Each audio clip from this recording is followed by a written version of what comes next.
In this video, we're going to show you 10 of the best things to do in Paris. Today, we're diving into the heart of one of the most enchanting cities in the world. We've visited Paris for over 7 times now, and still there are new things to discover with every visit. From cruising down the River Seine to trying the best French food. I love this croissant. I think it's just the perfect size. To the best museums there are in the city. And this is not your typical museum. This is your guide to some of the best things to do in the city of love. If you've only got a few days in Paris, this is one of the best things you can do to try some amazing food and see Paris from a unique perspective. Alright guys, so now we are on a Seine River cruise. This is perhaps the most touristy thing to do. This cruise includes a 3-course meal, French cheese, and a whole bottle of wine. I think by the end of this cruise, my face will be the same color as this. It's one of those experiences you need to go on at least once in your life. You start by boarding the cruise at the pier just in front of the Eiffel Tower. They give you these cute little boarding passes, seat you by one of these huge windows, and serve you a lovely welcome drink with bubbles. You would think that food served on a boat wouldn't be much, but let us tell you, it blew us away and every course was a hit. The food is more modern French cuisine, and you get a glimpse on why people say that French food is one of the best in the world. Paris is also known to be quite rainy throughout the year, and the good thing is this cruise is sheltered, so this is a perfect way to stay dry on those bad weather days and keep warm on cold winter days. But if you want some fresh air, you can also go to the back of the boat to soak in the views. This cruise costs 75 euros, and we think it's reasonable for the quality of the service and food you're getting. If you want to book the same cruise that we did, check out the link down below to book it.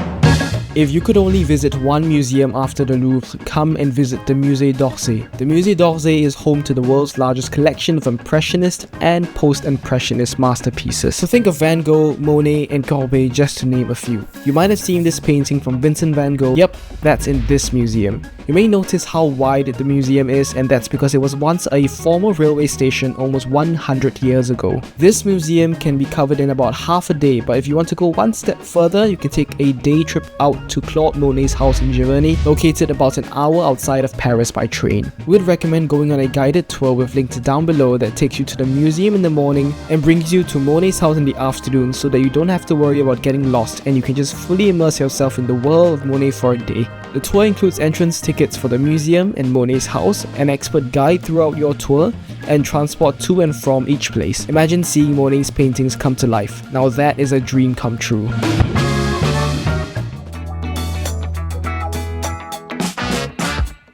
One of the best day trips you can do from Paris is to go to the Palace of Versailles, one of France's most beautiful palaces. Versailles is about 19 kilometers or 12 miles from Paris, and the RER Sea line can take you there. Palace of Versailles is a testament to the grandeur and extravagance of the French monarchy. Built in the 17th century, it served as the royal residence for Louis XIV, the Sun King, and later became a symbol of absolute monarchy in France. We cannot recommend enough enhancing your experience by going on a Versailles bike tour, because it's one of the most fun things we've done in a while. Whilst being on 2 wheels, we get to explore parts of Versailles that would have been otherwise quite difficult to get on foot. We started off by meeting our tour guides at Montparnasse station in Paris. We took the train together to Versailles, collected our bikes, and cycled onwards to the palace. Our guide had skipped the line early access tickets, which allowed us 30 minutes before the public. One of the highlights of visiting Versailles is exploring the famous Hall of Mirrors. This iconic gallery features 17 mirrored arches reflecting the palace gardens,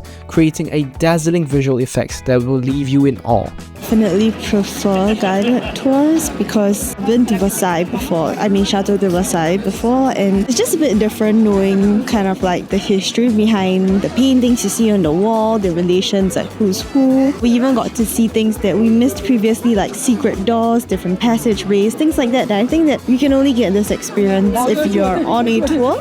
So I highly recommend. After the tour of the palace, we got back on our bikes and made it to the farmers market of Versailles to pick up some goods for our little lunch picnic in the picturesque gardens. We put our goodies in these useful little bags they've installed on the side of our bikes for easy transportation, and went on a leisurely cruise through the picturesque garden to find the perfect picnic spot. I mean, just look at the view you get at lunch. Then our last stop was at the Queen's Hamlet, about a 10-minute ride away. The Queen's Hamlet was created as a retreat for Marie Antoinette, who longed for a peaceful escape from the formalities of court life. Here, she could indulge in her love for nature, rural pursuits such as farming and gardening. We wouldn't have been able to cover as much ground in one day without this bike tour, as the gardens being over 800 hectares are much easier on two wheels, trust me. As such, a unique way to experience Versailles and a bucket list item when coming to Paris. You can check out the link in our description if you wanted to book the exact Versailles bike tour we went on. We've tried hundreds of croissants from different bakeries all over France, but this one from Maison they've won awards for their croissants and clinched the title of the best croissant of Paris in 2018. There's usually quite a line to get your hands on one of these, so try to come early. They pump out these croissants fresh from the oven and you can see them refilling it every once in a while. They're also known for having some amazing pastries and sandwiches, so don't hesitate to grab a few to try. Now grab that croissant, walk about 10 minutes to the Pantheon and enjoy it on one of these benches around. This is the perfect croissant because it's very flaky on the outside, while the middle is still quite soft. Wow. I'm gonna tear this apart. Oh. Wow. Just hear the crunch when we bit into it. The inside is really buttery. It's a really nice golden brown. It's got those nice layers on the top. Very, very, very highly recommended. I love this. The next one is for cheese lovers looking for some authentic French classics. Imagine if silky mashed potato and cheese fondue had a baby. That would be Aligot. Aligot is mashed potato and French tome cheese blended to form this incredible stringy texture. We finally tried Aligot at L'Auberge Aveyronnaise, a cozy French restaurant serving specialties from Aveyron. It has a great pull to it, kinda like a mozzarella, tastes slightly glutinous and is so satisfying. It comes with sausage grilled to perfection, bouncy, firm and very well seasoned. We also tried duck confit, another French classic. Duck confit is a leg of duck slow cooked in duck fat till it is super soft and tender, while the skin is extra crispy. It's a simple dish that hits all the umami notes. This meal was super filling, so make sure to come with an empty stomach. Next, check out the Oval Room in one of the most stunning libraries in Paris. Located in the heart of Paris, the Oval Room is a majestic reading room serving as the centerpiece of the National Library of France. As you wander through the Oval Room, you'll be treated to panoramic vistas of the library's expansive collections of over 20,000 volumes. This place looks like a room straight out of a palace. Initially, it was only open to researchers and academics, but after a 12-year major restoration project, it was finally open to the public in 2022. You can admire the glass ceiling of over 18 meters high, which allows tons of natural light to illuminate the space. Grab a book out of the 20,000 volumes available and spend a few hours here all for free.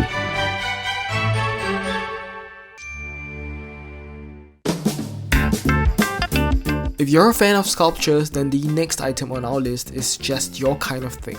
Alright, we are here right now at the Musee Rodin, and this is not your typical museum. In fact, this place is housed inside a beautiful mansion called the Hôtel Biron, and you can go inside to see many of Rodin's sculptures. Rodin's sculptures are renowned for their raw emotion and expressive power. The Musee Rodin not only showcases Rodin's finished works but also provides insights into his creative process. We explored his studio filled with plaster cast and tools, gaining a glimpse into the mind of a genius at work. While you're here, make sure to head outside to visit the sculpture garden, which houses some of Rodin's best works such as the Thinker as well as the Gate of Hell. If you have time, we'd recommend going with a guide just so you can get a better understanding of the history behind the sculptures. The guided tour lasts for around 2 hours and includes skip-the-line tickets with no more than 8 people in each group. We've left a link down below for you to book this tour if you want to experience the exact tour we went on. One of the must-see sights in Paris is the Petit Palais. Built in 1900 for the Paris World's Fair, today it is home to the Paris Museum of Fine Arts. When you arrive, you'll notice how opulent the gate is, covered in gold, and the entrance is adorned with beautiful sculptures. Admission is free and you can check out over 1,500 works from various artists like Cézanne and Monet. Hidden inside the museum is a courtyard serving as an oasis in busy Paris. There's a little cafe here for visitors to grab a coffee after seeing the exhibition. The courtyard is in the form of a semicircle supported by impressive columns, and even more stunning frescoes are painted on the ceilings.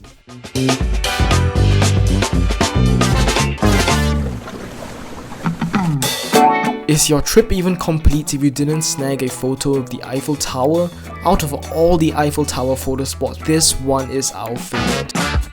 This is Avenue de Camoens. These typical Parisian Haussmannian style apartments line your shots to the Eiffel Tower. We like this spot because it's a lot less crowded compared to places like Trocadero and Rue de l'Université. For our last stop, imagine a place with all the high quality French food you can get. It is the place to get edible souvenirs from Paris and the rest of France. Over 30,000 items stock the shelf from over 17 different departments in France. Butter from Brittany? Check. Duck from Dordogne? Check. A Madeleine as big as your head? Check. Here are some products that we recommend. You can't go wrong with French butter. This brand, L'Auberge is one of our favorites. They've got over 17 different flavors of butter from chili to yuzu. To safely transport your butter home, you'll have the option to vacuum seal the butter for €1. If you're bringing a cheese home, go for a hard cheese, just because they don't spoil as fast compared to a soft cheese. You can't go wrong with a Comté, which is the king of all French cheeses. Trust us, it's delicious. The selection is truly endless, and you can spend almost 2 to 3 hours in here on your last day of your trip to pick up these goodies before heading home.